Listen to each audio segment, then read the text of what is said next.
We have a little PowerPoint presentation. Magically, this screen will come down. Amazing. I'm very grateful to be invited to the Korean Chamber of Commerce in Los Angeles. The Chamber has been a good friend for my wife for many, many years. She's been active in the Chamber. Stephen Yee is a good friend of ours, and we think he's a great leader, so I'm grateful for the opportunity. I apologize, I speak no Korean, very little, but I certainly understand when my wife is angry.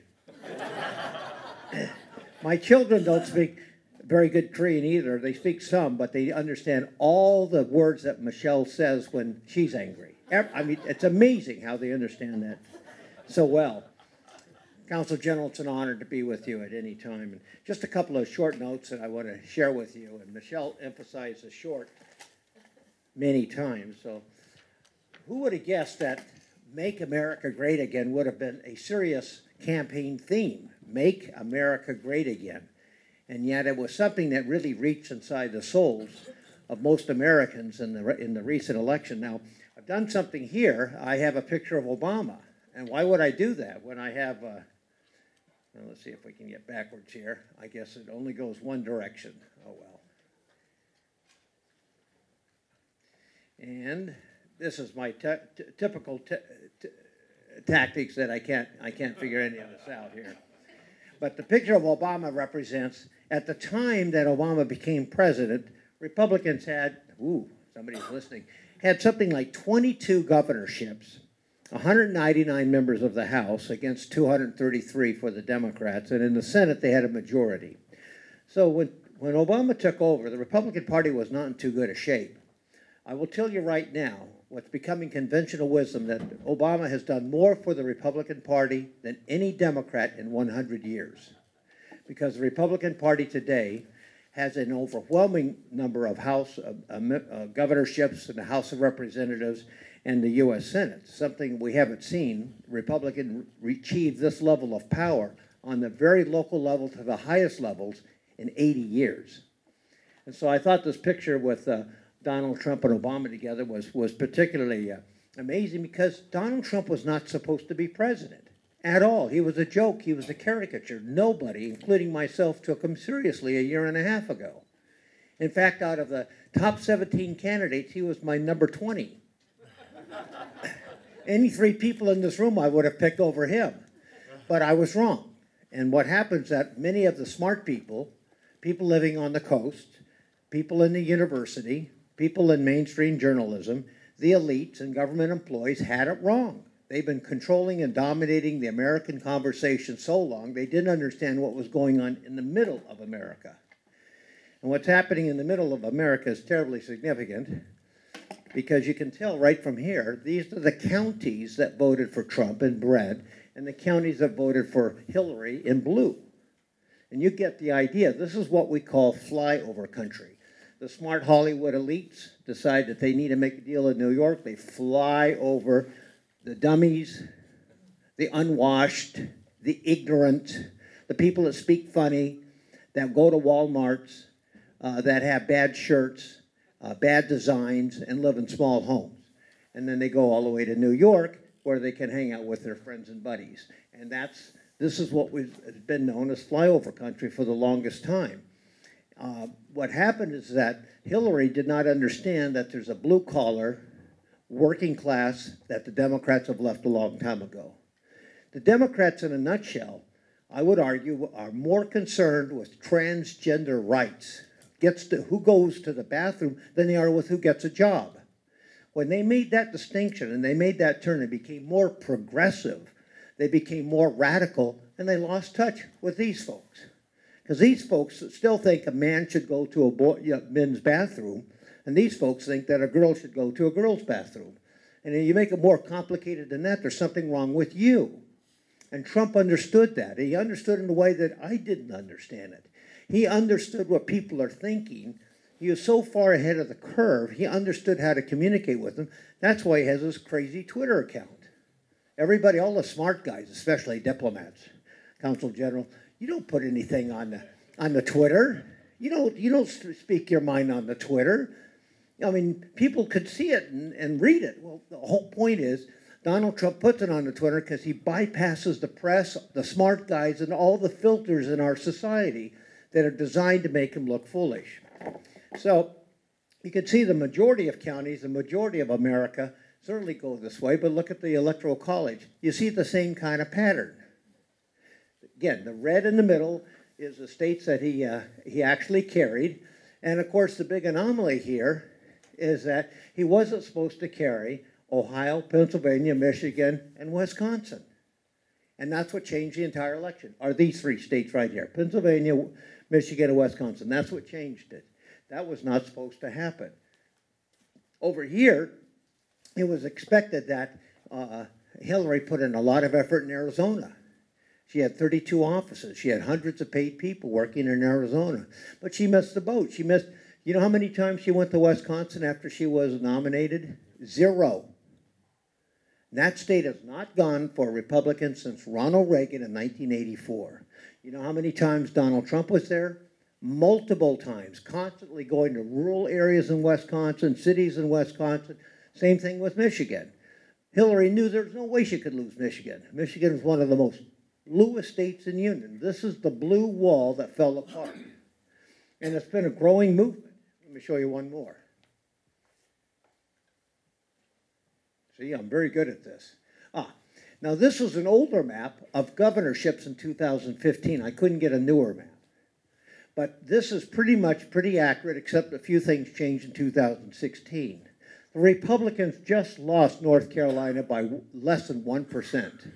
There was a whole other separate issue in North Carolina. Now, Donald Trump carried it, and the Republicans have the legislatures, both houses in North Carolina, super majorities. So it doesn't matter if the governor is a Democrat or Republican. It really doesn't matter because the legislature rules. But the Republicans lost it.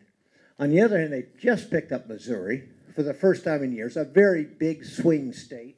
They just picked up Kentucky and took the House of Representatives for the first time in 100 years. Kentucky was one of the most Democrat states in the Union. And they picked up Vermont, of all places.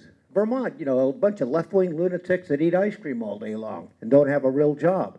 So there's actually 32 Republican governors and 18 Democrat governors.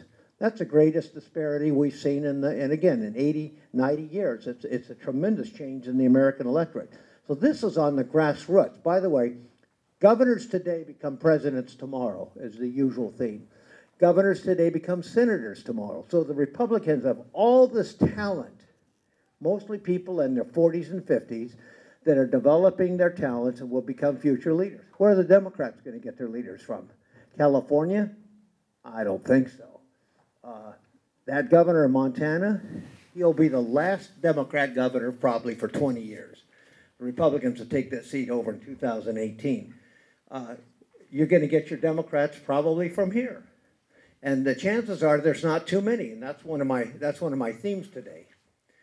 Next slide is soon to come about. Oh, see, look at this. I'm doing a great job here. I will just say next slide, and then my IT guy will cover it. This is the Senate seats. The red states have 2 U.S. Republican senators. The blue states have 2 Democrat senators, and the purple states are split. But you get the same idea. Right here in the midsection in the south, this is a huge red wall here. The mountain states, the central plains. This area is in a battleground right now, and it's slowly changing. Because at one time, Republicans had no prayer in the upper Midwest. But right now, there's a tremendous movement. The Democrats are about to lose their seat in Indiana 2 years from now. Missouri, they'll probably lose their seat. And in Florida, they'll lose their seat. So the Senate contest right now for 2018 look much better for the Republicans than they have in a long, long time. And the Republicans dominate it to this day. Now, my last slide, IT person, these are the House seats. Again, there's 435 House seats. You get the idea. Again, the same kind of texture that you've seen that got the governorships, that got the Senate seats, that got the House seats, that have the county seats, that also created the presidential result for Donald Trump, is the same kind of trends. And these trends are not going away. These trends are actually moving in a direction. Donald Trump's election was not a fluke, because They've been gaining the governorships. They've been gaining the Senate seats, particularly the House seats. Republicans were supposed to lose 12, 20, 30 seats this last election cycle. They lost 6.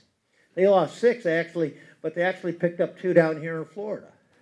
So the movement for the Republican stranglehold of the central part of America is stronger than ever. You saw that New York and Pennsylvania are mostly Democrat states, but most of the congressional districts are red, which shows you even a deeper grassroots support. And finally, I think the last slide, Mr. IT, it shows you the gerontology problem that the Democrats have. Basically, there's something going on that affects all human beings. We're all getting older. Now, I refuse to believe that. My wife isn't getting older. She's one of the exceptions here. But the Democrats just reelected Nancy Pelosi to be their leader of the minority in the U.S. House. She's 76 years old. In fact, the average age of her leaders, of all the 3 major leaders in the House of Representatives for the Democrats, are 76. Now, that's not going to appeal to the new millennials. In fact, their exciting opportunity, they had Bernie Sanders. That's what got all the young people excited. Well, he's 74. Now, I have nothing against 74-year-old people, okay? I want to make it really clear. I really like them. And one day, I hope to reach that age in a happy way. But the Republicans, on the other hand, is the number 2 guy in the House, and he's 51. Now, you can tell they're obviously a lot better looking. But this is not a good blueprint for the future. And of course, the minority leader, and she won the election, but it was an ugly election because a lot of the younger Democrats in the House saying, we have no future with her. Why are we stuck with her? So this is the great dilemma. Here are some predictions, and I'm finished. I think the Obama legacy, its really major value, its major attention will be focused on Obamacare and then what he did in foreign policy. There's really not much else you can talk about Obama.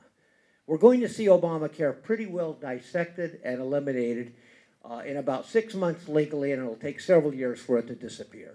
So the one notable achievement of Obama's entire life will be history by the end of the year.